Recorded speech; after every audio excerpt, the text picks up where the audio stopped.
Hello, boys and girls. This is Mrs. Wingervasu, and today we're going to be covering lesson 2.3, subtracting rational numbers.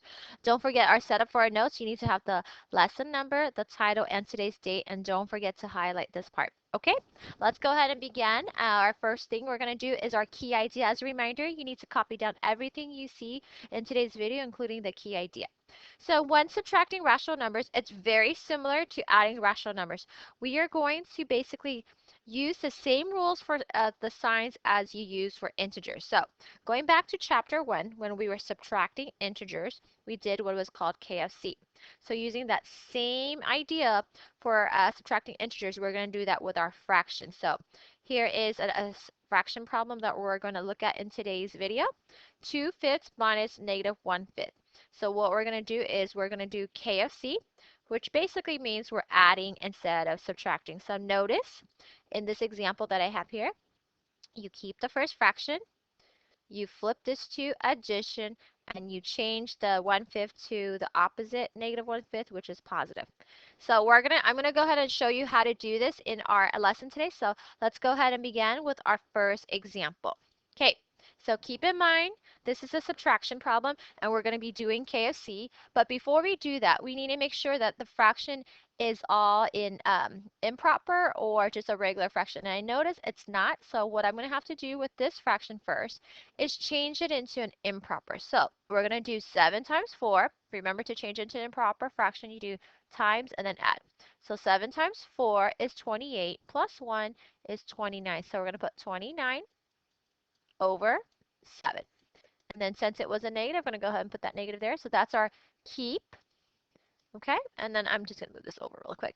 And then we're going to go ahead and flip this to an addition, because for our subtraction problems, remember we do KFC. Let me go ahead and put that here, K, F, and C. So that's our flip. And then our change would be changing this negative 6, 7 to a positive 6, 7. So I'm going to go ahead and put 6 over 7 positive. I'm not going to put another positive here because we know that this is already a positive. Okay, now, if I'm looking at this fraction problem, I really like it because I notice that they both have the same denominator. So since they have the same denominator, all I need to do is focus on the numerator top. So what I'm going to do here is I'm going to go ahead and show you my work over here. It basically is saying negative 29 will be added to 6, and the common denominator they have is 7. So now I have to look at my rules for integers for adding, and I notice that the signs are different. One's a negative, one's a positive. So what I'm going to do is I'm going to subtract 29 from 6, and then 29 from 6 will be 23. And then I'm going to decide which number was bigger. The 29 was, so it's going to be a negative. I'm going to put it over 7. So the answer is negative 23 over 7. Now, what I would like for you to do in our homework today, though, is to change your improper fractions, start practicing changing them into mixed. So to do that, what we're going to do is we're going to do top goes in and bottom goes out. So this is going to be the mixed fraction answer. So 7 goes into 23 about 3 times. That's 21. And then we have 3 left over. So my answer is going to be 3 and 3/7, but don't forget there's a negative, so we'll put a negative there. So this answer is the same as this answer. It's just one is a mix and one is an improper. So be able to give me both. I'll be reading out a more likely this answer for our homework, so make sure you change your improper answers in your homework today to a mix. Okay? All right. Let's go ahead and do our next example. Now in our next example we have, it's just the decimal. So same thing as we did in our integer lesson. When we're subtracting, we're just going to do keep. And so we're going to keep the first decimal the same. Flip, change the subtraction to addition, and change the 21.6 to a negative 21.6. Okay, now I'm going to go ahead and look to see what I have. I have a positive and a negative. So the signs are different. So I'm going to go ahead and subtract, because when the signs are different, we subtract. So we have 21.6 subtract 12.8. And then when we subtract that, we will get a total of 8.8. And I noticed that the sign here, the number here is bigger, so the answer is going to be a negative. So my final answer will be negative 8.8. Now, The reason why we did KFC for here, I just want to go back to this, it's because we have a small decimal here. We can't subtract it from a larger decimal. Now, if we had, this is just a side note, if we had 21.6 minus 12.8, just to let you boys and girls know, you don't necessarily have to do KFC because it's just saying $21.60 minus $12.80. So just a side note I wanted to let you know. It's because for this, we have a smaller one, subtract a bigger one, so therefore we did the KFC. But if you just get confused and you're not sure, KFC always works. Okay? All right. Now, I would like for you to go ahead and take out a piece of paper. Go ahead and try problems 1, 2, 3, 4, 5, and 6. Now, don't forget if you have a mixed number here, you have to change it to an improper. Same goes for number 3. And just be careful of your keep, flip, and change, okay? And now if there's anything that's too fast in this video, feel free to press pause and replay it again. All right, example 3. Now in example 3, we're going to go ahead and look at this number line.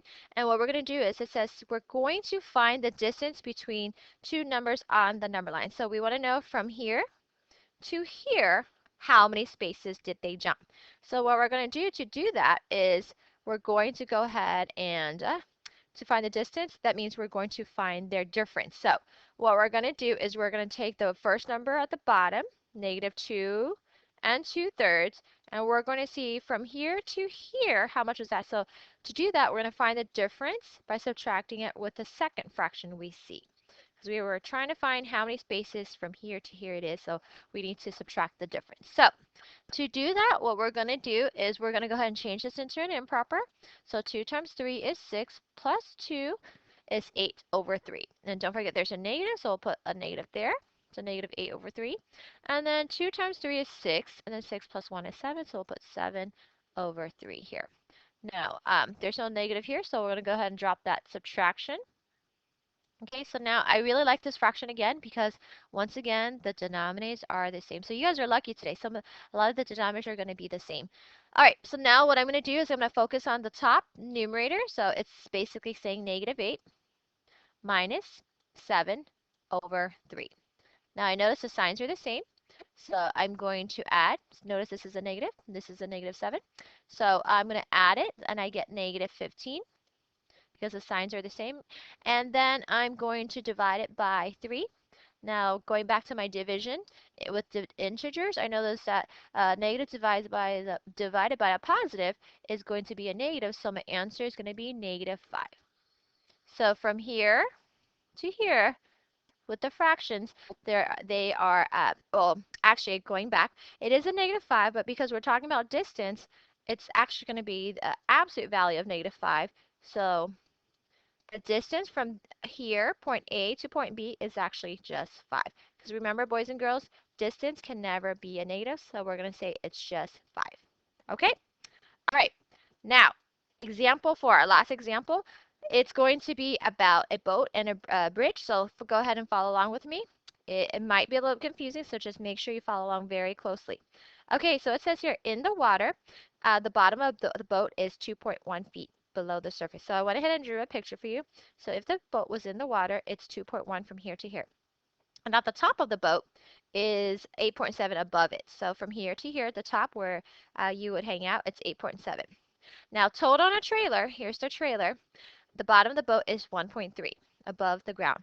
Can the boat then pass, or can the boat and trailer pass under the bridge that is right here?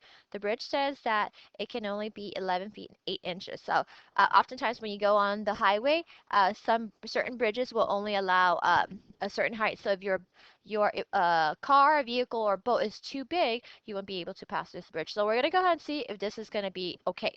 So step 1, we need to find the height of the boat. So to find the height of the boat, what we're going to need to do is we're going to take what we know the height on the top of the boat is 8.7. So we're going to take 8.7, and it says here we want to know the height of the boat. So we're going to subtract it from 2.1 because we're just going to figure out this bottom part to include it with the top. So we're going to subtract it from 2.1.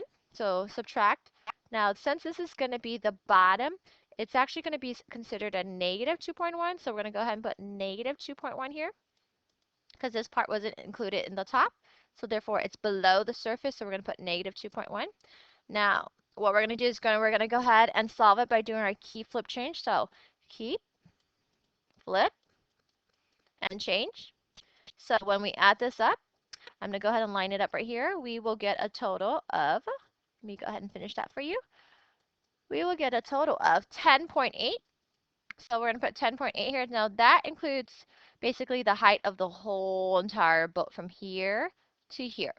Now, to find out if it's going to be able to pass the trailer, what we need to do is take the height of the boat plus the trailer. Now, the height of the boat we just figured out.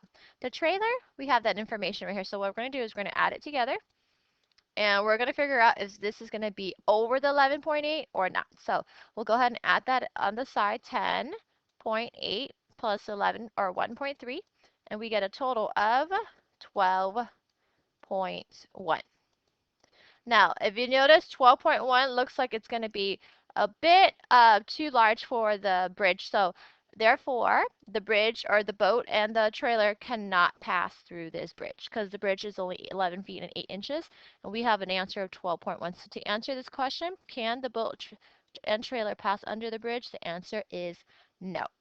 Okay, now I'd like for you to go ahead and finish the on your own on the same paper that you started the homework on the previous page and do problems 7 and 8. Don't forget, on your own is always on a separate sheet of paper, not in your notebook, okay? All right, finally, don't forget to do the exit ticket on the same paper as on your own.